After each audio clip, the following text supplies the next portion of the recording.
Eko. Ononja wal maholi sinanga norra chinyinchi. Chinonye nyisina nicho. Yeah, she recognized that this is pumpkin leaves and it is the vegetable that she's preparing for lunch today. Yeah, Bwana Yesu asifiwe. She's saying praise the Lord as she prepares the vegetables at this home today. We thank the Lord so much.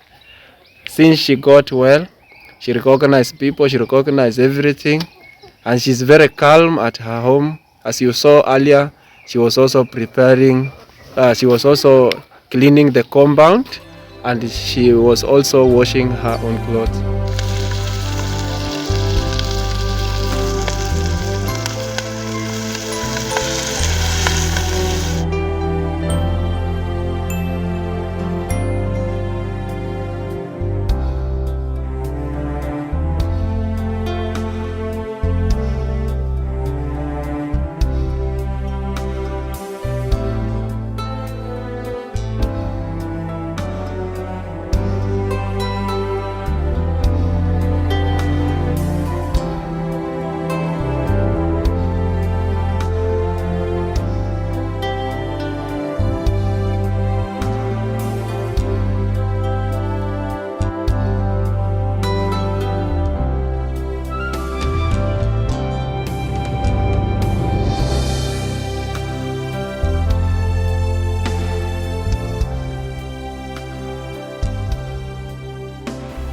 After being sick for a very long time, 26 years of lunacy, she's now able to do her job.